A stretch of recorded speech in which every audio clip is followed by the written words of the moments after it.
Soy Fernando Díaz Villanueva. Hoy es 30 de julio de 2019 y esto es La Contracrónica.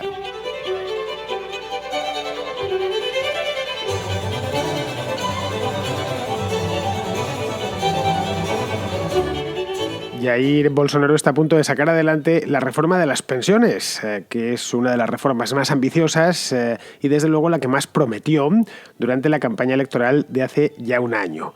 Este mismo mes el Parlamento de Brasil, la Cámara de Diputados, que es así como se llama, dio su visto bueno por una holgada mayoría además y ya solo queda pendiente la aprobación del Senado. Esta reforma es la punta de lanza del programa económico de Bolsonaro, una reforma a la que están supeditadas todas las demás. ¿Por qué?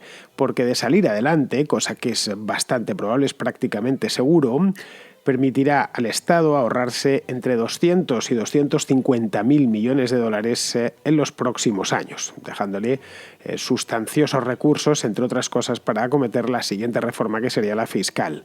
Pues bien, esta de las pensiones no ha sido el único logro del presidente más cuestionado de América, dejémoslo así. Hace solo un mes, el Mercosur y la Unión Europea alcanzaron un gran acuerdo comercial después de 20 años de negociaciones. Y además, en paralelo, está tratando de rehacer las relaciones comerciales y políticas con Estados Unidos gracias a la buena sintonía que mantiene con Donald Trump. Pero claro, nada de todo esto servirá si no consigue antes reanimar la alicaída economía brasileña. Para eso también tiene un paquete de medidas, por supuesto. Un paquete de medidas por ahora provisionales, esperemos por el bien de los brasileños que pasen a ser definitivas cuanto antes mejor. Y este paquete está conformado en torno a la llamada Declaración de Libertad Económica, con la que pretende acabar con la burocracia innecesaria y propulsar el emprendimiento. Esto, evidentemente, por ahora tan solo vive en el papel. Ya veremos si consigue traspasarlo al mundo real.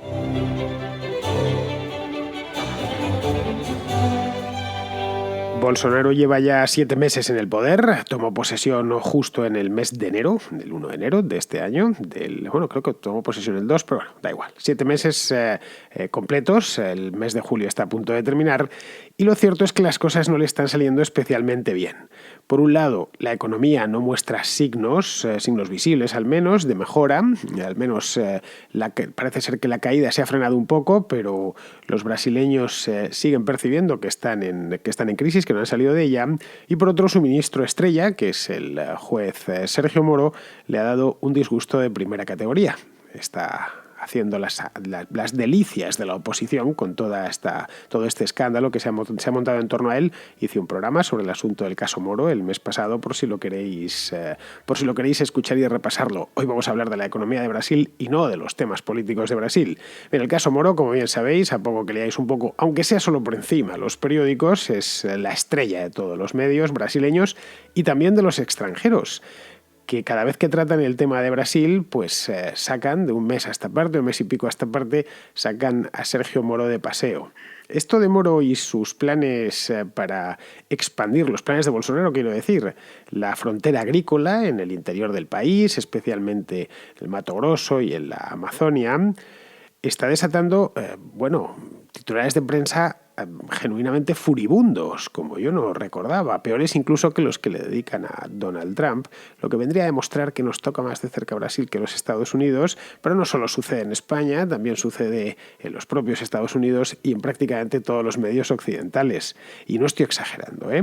El país llevaba ayer día 29 de julio, llevaba un tema en portada internacional que decía textualmente, el titular estoy hablando, decía: el Brasil de Bolsonaro, villano ambiental planetario.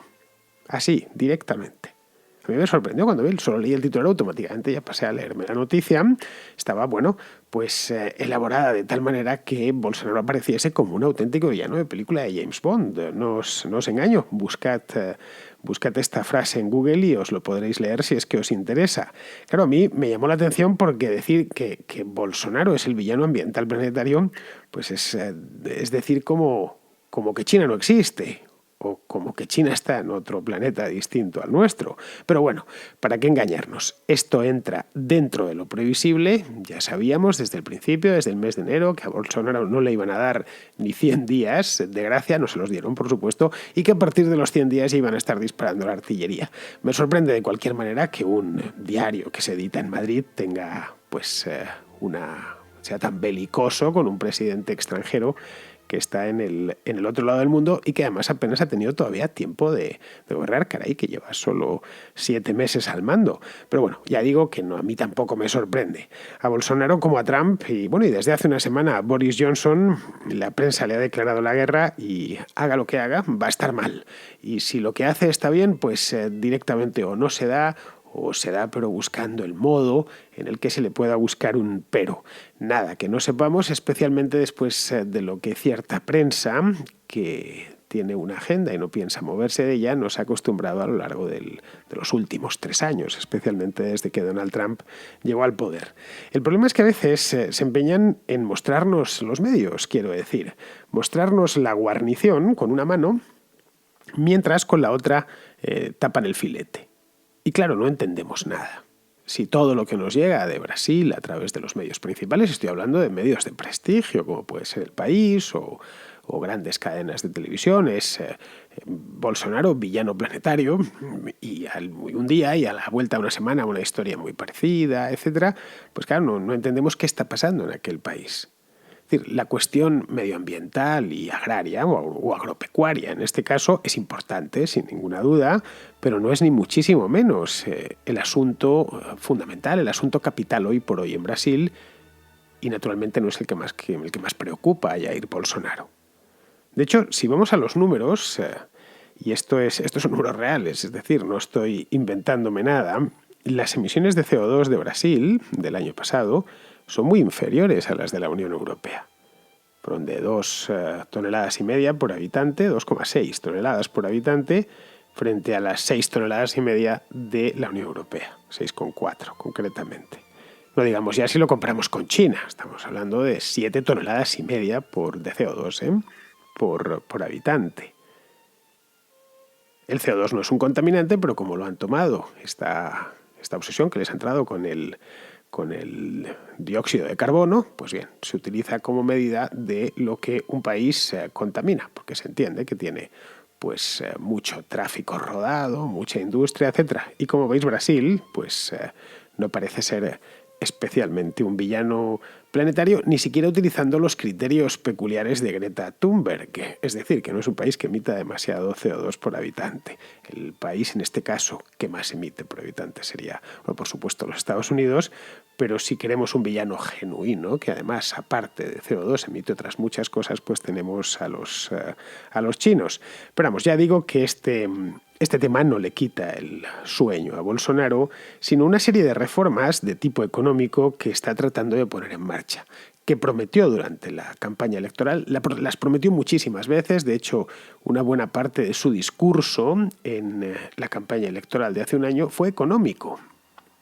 A pesar de que aquí nos llegase la parte más folclórica, lo del machismo, esto que le acusaban de ser racista y demás, realmente a los brasileños llegó y consiguió 50 millones de votos gracias precisamente a eso, a su mensaje económico de esto se va a acabar, la crisis ya está siendo muy larga y hace falta que la economía brasileña se ponga a funcionar. Y yo dispongo de las herramientas para que esto vuelva a funcionar. Y muchísimos brasileños, muchos más de los que pensamos, evidentemente, ya lo decía en un programa sobre Bolsonaro hace unos cuantos meses, no puede haber 50 millones de fascistas ultraderechistas en Brasil, pues muchos votaron, la mayor parte yo creo, votaron precisamente por los sinsabores económicos que están atravesando los brasileños desde hace ya bastante tiempo, y los que vivimos en países que hemos atravesado una crisis larga, como es el caso de España, pues lo entendemos, porque es muy frustrante ver cómo la economía no crece, cómo el desempleo aumenta, cómo las expectativas de una generación se difuminan, o de varias generaciones se difuminan, de que al final, cuando llega alguien con un programa económico más o menos creíble, con una serie de reformas, muchas de ellas que los brasileños, la sociedad brasileña viene pidiendo desde hace tiempo, pues consiguió Bolsonaro metérselos en el bolsillo, especialmente a la gente que no estaba muy ideologizada. El aperitivo de todo esto ha sido la firma del Tratado de Libre Comercio entre la Unión Europea y el Mercosur. El Mercosur, para los que no lo sepáis, es es una zona de libre comercio que se fundó hace ya 25 años y que integra a Argentina, Brasil, Uruguay y Paraguay. Son 4 países y, evidentemente, por el tamaño, pues os podéis imaginar que el peso de Brasil es definitorio, porque es el país más grande de los 4. Luego viene Argentina, luego Paraguay y, por último, Uruguay. A pesar de que la sede del Mercosur está en la sede central del Mercosur, las oficinas centrales están en Montevideo. Pues este acuerdo se llevaba negociando muchísimo tiempo, desde los años 90, casi desde la fundación del Mercosur, pero no se habían puesto de acuerdo, ni los unos ni los otros.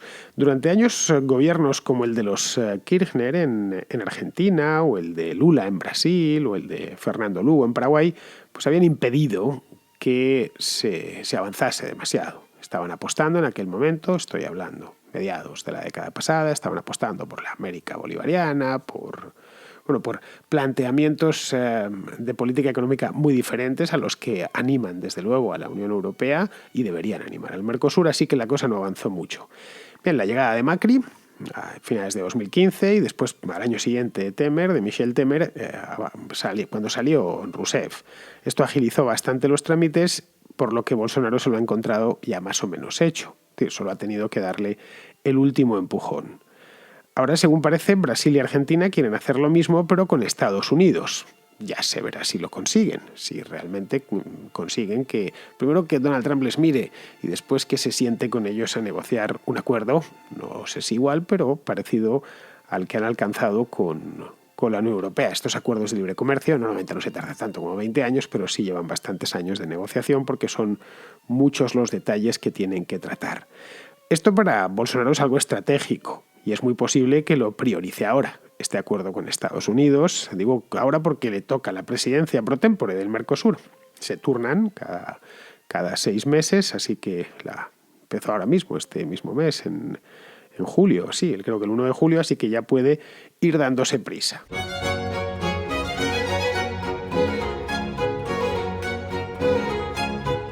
Pero donde realmente quiere Bolsonaro marcar la diferencia es en sus reformas internas, no tanto en estos acuerdos con la Unión Europea, con Estados Unidos o con quien sea, que quedan bien y dan buenos titulares, y además el libre comercio siempre es necesariamente bueno, tanto para el que compra como para el que vende, pero de nada sirve tener unos magníficos acuerdos comerciales con otros países si tu economía simplemente no produce y por lo tanto no tiene nada para exportar y no puede tampoco importar nada porque no puede pagarlo. Pongamos por caso, que Corea del Norte hiciese un acuerdo de libre comercio con la Unión Europea, pues serviría de poco, no veríamos productos coreanos por aquí porque es que no producen nada y ellos tampoco podrían comprarnos nada porque no tendrían con qué. Por lo tanto, todo parte de que una economía funcione. Y la economía brasileña, a la vista está que no funciona. Ella le había prometido que la iba a poner a funcionar y eso implica reformas. Prometió, por ejemplo, la reforma en las pensiones, cosa que ya ha puesto en marcha, que se encuentra ya en su fase final. Prometió simplificar las regulaciones, que son muchas en la economía brasileña, y la eliminación de unas cuantas, por cierto, y aligerar la carga fiscal. Por ahora solo ha conseguido la reforma de las pensiones, y no del todo, que falta todavía el Senado, así que no vamos a vender la piel del oso antes de cazarlo. El resto lo ha condensado en un documento titulado Declaración de la Libertad Económica. Está muy bien el nombre, ¿para qué negarlo? Que por el momento se ha traducido en se llaman medidas provisionales para la libertad económica. Bueno, os lo digo en portugués, es medidas provisorias da liberdade económica. Qué bonito es el portugués, caray. Bueno, pues estas medidas provisorias da liberdade económica las ha puesto ya en marcha, han sido aprobadas por una comisión especial de la Cámara de Diputados y fomentan todas la libre empresa y limitan la capacidad del Estado para interferir. Así por resumirlo mucho. Son 17 en total, sí las tengo aquí apuntadas, son 17 efectivamente, me las he apuntado aquí para que no se me olvidase ninguna y la verdad es que están muy bien. Algunas de hecho están francamente bien. La libertad de innovar, por ejemplo. Esta elimina la necesidad de una licencia cuando una empresa está desarrollando un producto. Es decir, que está en esto que llaman ahora fase beta, que llaman los modernos. Otra se denomina libertad para no quedar sin respuesta. Es decir, que cada licencia solicitada, por ejemplo, para un negocio, tendrá un un tiempo máximo, que al cumplirse sin que se haya recibido notificación o respuesta por parte de la Administración, pues quedará aprobada. Esto es lo que en España conocemos como silencio administrativo y que, bueno, aquí en España al menos está en la ley desde las reformas de los años 50.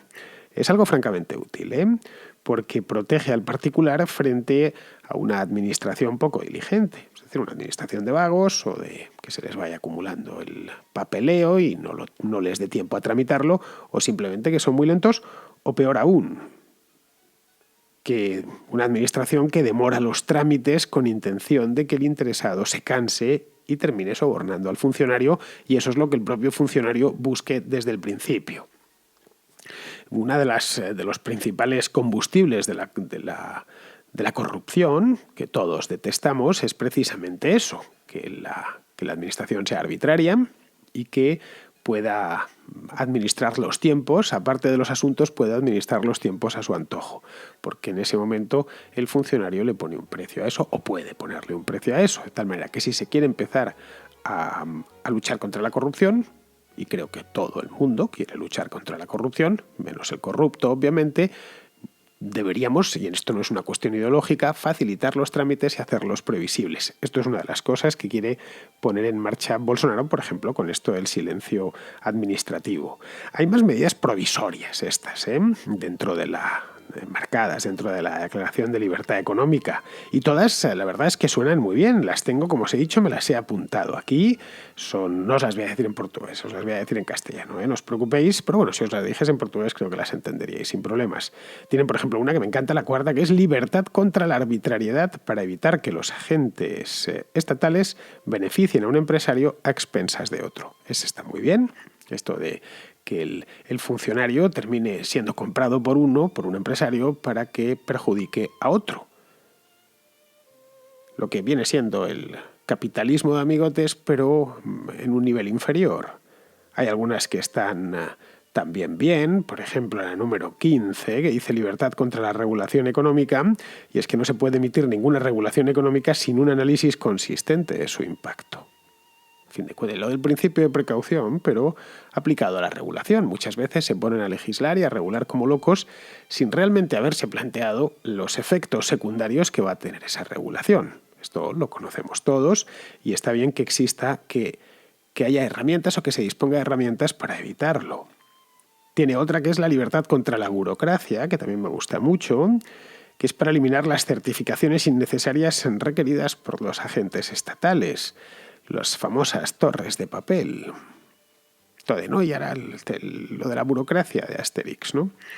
El certificado B57. Bien, bueno, aquí lo tengo. No, pues sí, tiene usted el B57, pero le hace falta que lo compulse el A42 y que además traiga una fotocarné. Trae la fotocarné, bueno, y al final el tipo se termina volviendo loco en la oficina administrativa esa de los romanos. Si no habéis leído ese cómic de Asterix, lo tenéis que hacer porque es puramente magistral. Bien, pues esto mismo, las certificaciones innecesarias, que son muchísimas, yo creo que siempre más, desde luego, de las que hacen falta, y en Brasil, según parece, son una auténtica barbaridad. Es decir, que empezar con cualquier cosa, poner una empresa a funcionar, por pequeña que sea. Si es grande lo tienes más fácil porque puedes pagar buenos abogados y tienes buenos asesores, pero si eres un pequeño empresario que empiezas con muy poquito dinero y mucha ilusión, la primera barrera que te encuentras no es la del mercado, sino la del Estado, la de la administración, que te pone 1000 problemas. Y como estas, pues hay unas cuantas más, no os voy a leer las 17, obviamente las podéis buscar de cualquier manera por internet, están disponibles en un montón de sitios. Bien, si en la ley llegasen a aterrizar, en la ley brasileña, llegasen a aterrizar solo el 25%, no digo la mitad, no digo todas, por supuesto, que esto estas libertades se terminasen convirtiendo en ley, el 25%, la economía brasileña lo notaría positivamente. Para que una economía crezca tiene que haber un sector privado fuerte y dinámico, con regulaciones, trabas e impuestos se consigue todo lo contrario. Esto tampoco es ningún secreto. Pero la madre de todas las reformas, siendo estas medidas provisionales bastante interesantes y creo que muy buenas, es la de las pensiones. El sistema de pensiones brasileño es simplemente insostenible. Y en ciertos puntos es incluso delirante. Es un sistema complejísimo y devora el 60% del presupuesto público. Es además un sistema muy desigual. Los funcionarios cobran 6 veces más de promedio que los trabajadores del sector privado. Luego se jubilan muy pronto. La edad media de jubilación en Brasil es de 53 años para las mujeres y 57 para los hombres. La tasa de reposición sobre el último salario también es altísima, de cerca del 100%. Esto prácticamente en ningún país de Europa se ve. Y claro, en muchos casos, y como no existe edad mínima de jubilación, como en prácticamente todos los países del mundo, pues los brasileños tratan de jubilarse en el momento en el que más ganan, es decir, en la cincuentena aproximadamente. Claro, esto con una población en la que había pocos cincuentones no había problema, pero es que cada vez hay más cincuentones en Brasil. Es una población que envejece, que ya no es tan joven como lo era hace 40 años. La edad media hoy en Brasil, lo he ido a mirar, es de 33 años. En el año 1970 era de 18 años. Por lo tanto, la carga que tiene el Estado que soportar es cada vez mayor y empieza a ser realmente intolerable. Bien, la reforma de Bolsonaro propone una edad mínima para la pensión, cosa que no existe ahora para solicitar la pensión, cosa que no existe ahora mismo en Brasil, de 62 años para las mujeres y 65 para los hombres, y que el cálculo se haga sobre los últimos 15 años para las mujeres y 20 para los hombres, 15 años de trabajo, 15 o 20 años de trabajo. Si esto consigue sacarlo adelante, supondrá un alivio pues inmediato, además, para las maltrechas cuentas públicas brasileñas. La deuda sobre PIB en Brasil es altísima. Es altísima para su nivel de desarrollo. Estoy hablando, es de un 87% sobre PIB este año. Hace 10 años estaba en el 50%. Pues tan pronto, y se debe, buena medida del aumento de esta deuda, se debe al sistema de pensiones tan enloquecido que tiene. Esto sí, ya digo, si lo consigue sacar adelante, generará confianza entre los inversores y permitirá desbloquear la reforma fiscal. Es decir, si no hay que gastar tanto, si no hay que gastarse el 60% del presupuesto en pensiones, en pagas, pues tampoco será necesario ingresar tanto. Eso sí, con la reforma fiscal se encontrará con mucha más oposición. A lo de las pensiones solo se ha opuesto el Partido de los Trabajadores, y sus aliados, que de los 513 escaños que tiene la Cámara de Diputados solo consiguió poner a su favor a 131. El resto votaron a favor de la propuesta del gobierno. No por nada, sino porque saben que el sistema de pensiones es tan defectuoso que va a terminar provocando una bancarrota en los próximos años. Esa es la razón por la que seguramente también consiga superar el trámite del Senado. Todas las demás están por ver. Pero vamos, la música, como os decía, de todas las anteriores, suena francamente bien.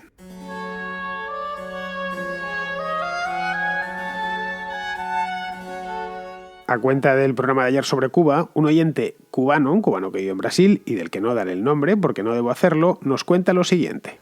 Fernando, muy bueno tu programa sobre Cuba.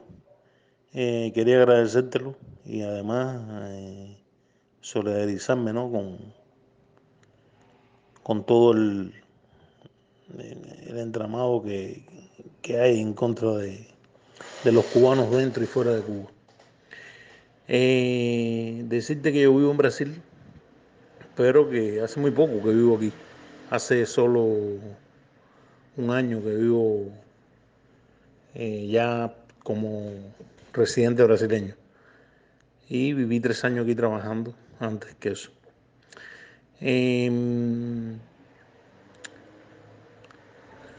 Incluso nosotros, los cubanos, seguimos presos aunque vivimos fuera, ¿no? Porque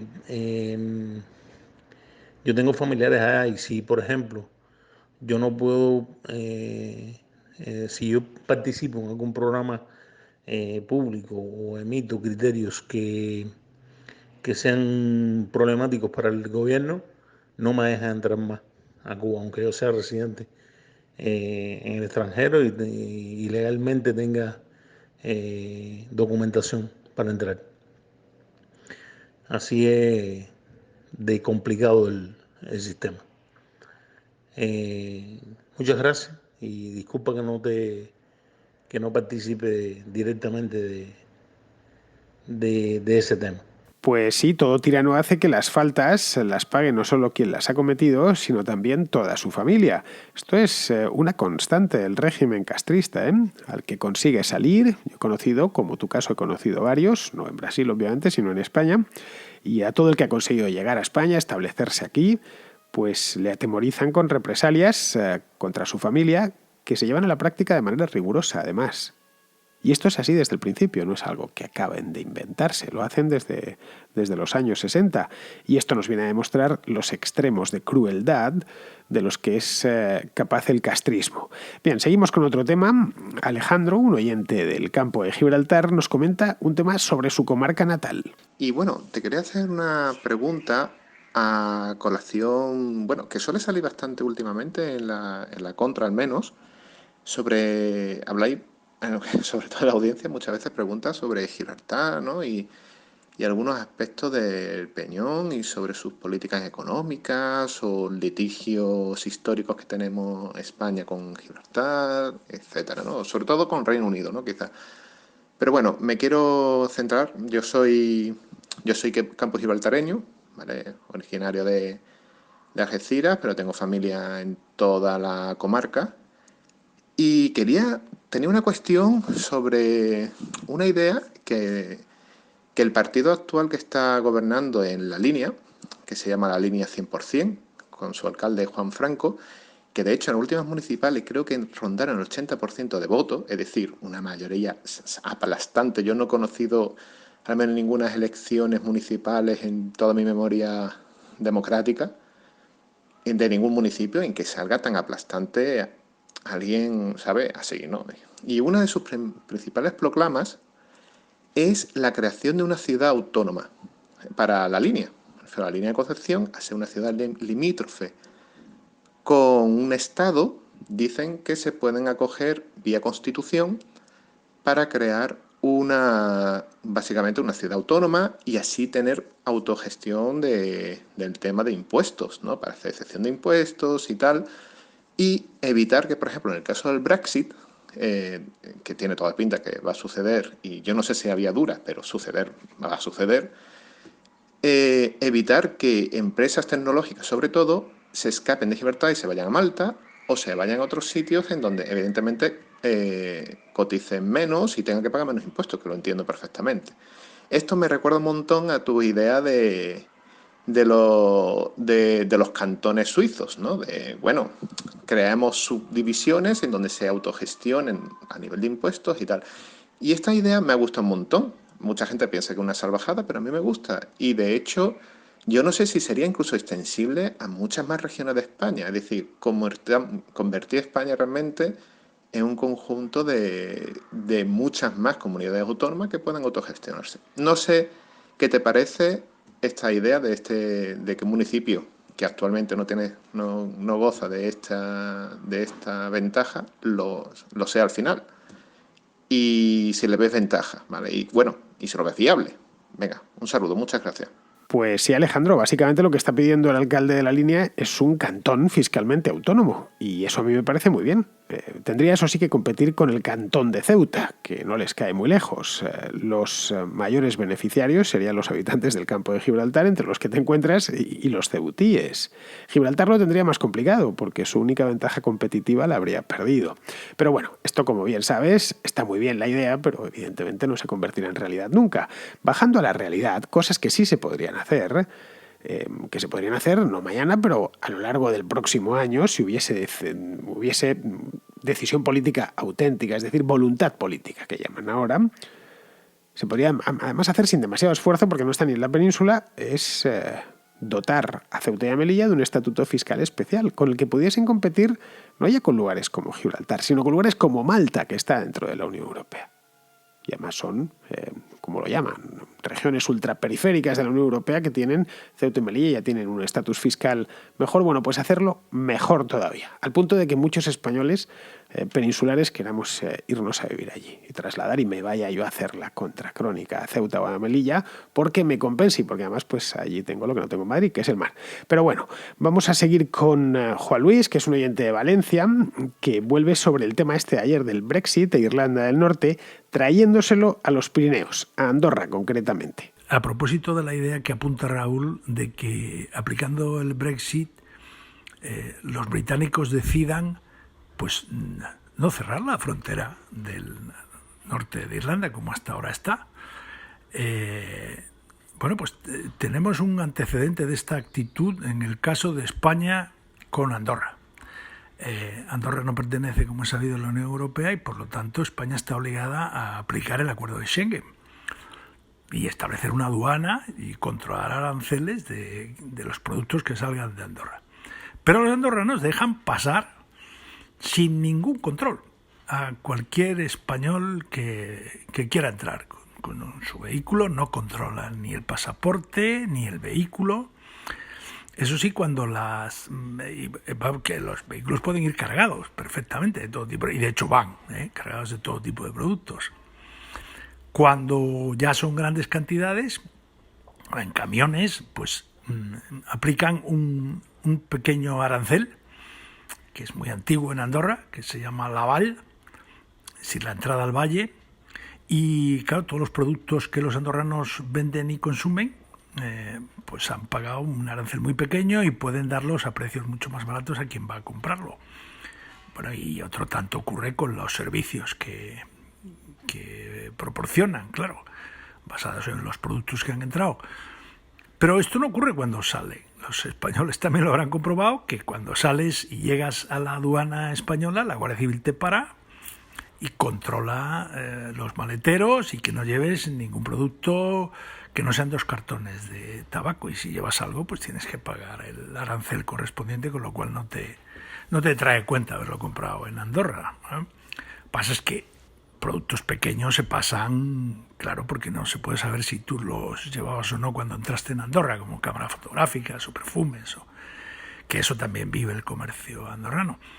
Claro, esto tiene muchas ventajas para los andorranos, pues porque la gente va, consume productos en Andorra, come en los restaurantes, paga las pistas de esquí, y no solo eso, cada mañana entra probablemente casi la mitad de la población laboral de Andorra, entra cada mañana por la frontera sin ningún problema, porque viven en los pueblos del norte de Lérida y tienen su trabajo en Andorra, a veces su segundo trabajo, están en paro pero trabajan en Andorra.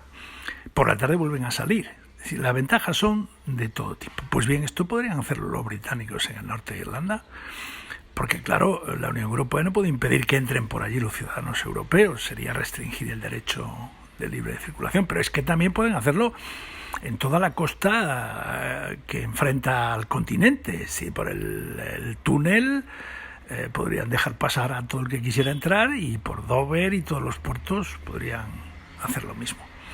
Esto tiene, como se ve, muchas ventajas, como las que tienen los andorranos, y puede ser precisamente uno de los objetivos que persigan los brexiters, ser tolerantes en la entrada al Reino Unido, ¿no?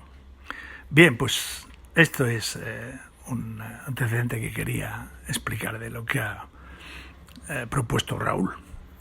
Y nada más, enhorabuena de nuevo por todos tus programas, Fernando. Bueno, Juan Luis, Andorra está dentro de la Unión Aduanera, con alguna excepción, eso sí, como los productos agrícolas. Es decir, lo que hace la Guardia Civil en España, en la frontera española, y la Gendarmería en la francesa es vigilar el menudeo, porque aunque dentro de la Unión Aduanera, está fuera de Schengen. Es decir, que tú puedes perfectamente salir de Andorra con un tráiler, un camión cargado hasta arriba de productos manufacturados. No te van a poner pegas ni los guardias civiles ni la policía andorrana, porque está dentro de la Unión Aduanera para eso. Ahora, si el cargamento es de tomates, no porque están fuera los productos agrícolas. De cualquier manera, Andorra no es comparable a Irlanda. Te preguntarás, entonces, ¿por qué cuando sales miran a ver cuánto tabaco llevas? Porque es el menudeo, porque la diferencia de impuestos es importante entre Andorra y el lado español o el lado francés. Pero vamos, que no es comparable con Irlanda. A ver, Andorra es un valle. ¿Vale? Un valle precioso, pero un valle a fin de cuentas, con 2 pasos fronterizos, uno al sur en San Julián de Loria y otro al norte en Pas de la Casa. Entre las 2 Irlandas hay 270 pasos fronterizos, en una frontera de 500 kilómetros. En Andorra viven 75.000 personas. Las 2 Irlandas tienen pues algo así como 6,5 millones, 7 millones, una cosa así. Andorra es una miniatura que no tiene ni aeropuerto. Bueno, no por nada, sino porque no les cabe. Es un país montañoso, ya digo, es un valle y las montañas de los alrededores. Y aún así tiene varios convenios firmados con la Unión Europea, empezando por este de las aduanas, que te digo, y terminando por el del euro, que es su moneda oficial, y hasta emite un pequeño número de euros propios, muy, muy bonitos, por cierto. Si vas por Andorra y enganchas una moneda de 1 o de 2 euros, ya sabes, guárdatela, esa no pagues con ella, guárdatela de recuerdo, porque no hay muchas. Bien, y sin alejarnos mucho de Andorra, en Barcelona está Mary, que tiene una cuestión sobre la huelga que está en curso en el aeropuerto del Prat. Mira, quería preguntarte si sabrías explicarme qué está pasando con el aeropuerto del Prat, en Barcelona. Porque escucho y leo noticias por todos lados de la huelga del personal de Iberia, la huelga que van a hacer los agentes de seguridad y demás. Y se escuchan los nombres de la empresa de Eulen, AENA, los sindicatos por medio. Todo aquello parece una guerra, no sé qué está pasando. Y lo único que veo es que al final los más perjudicados siempre son los mismos, los usuarios.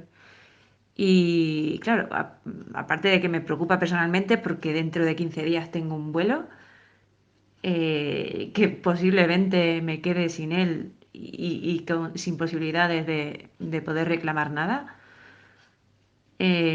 Por otra parte, siempre escucho este problema todos los años, o por lo menos que yo recuerde, los últimos años ha habido huelgas y más problemas con las empresas que tengan que ver con seguridad, personal, de tierra sobre todo.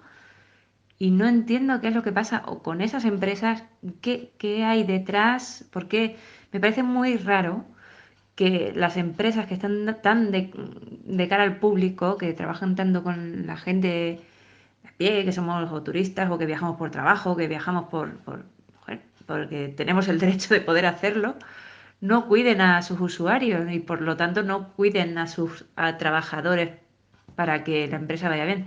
Entonces digo, algo me huele mal, algo me chirría y no sé por dónde viene. ¿Y qué pasa exactamente? Porque escucho las quejas de uno, que si AENA se presenta y quiere sancionar a Eulen, y luego que los sindicatos no se presentan, que presionan, no entiendo nada. Y al final, pues eso, era para saber si alguno de tus oyentes o tú mismo podrías darme la explicación de un poco de qué pasa con estas huelgas siempre en vacaciones de, del transporte aéreo. Pues nada, muchas gracias y enhorabuena por tu programa. Me encanta. Pues no te sabría decir, Mary. Lo que sí sé es que se diría que a Barcelona le ha mirado un tuerto de un tiempo a esta parte, cuando no es una cosa es la otra. Esta huelga del Prat me enteré ayer, viendo las noticias, y no sé muy bien a qué se debe. Los motivos íntimos, los motivos del titular de prensa los conozco tan bien como tú.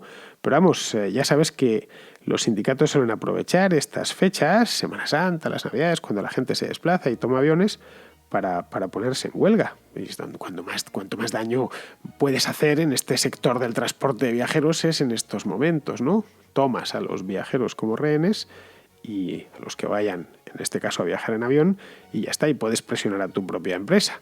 Pero bueno, esto es lo que hay, a ver qué pasa mañana, y esperemos que no sea como la del año 2017, recordadlo.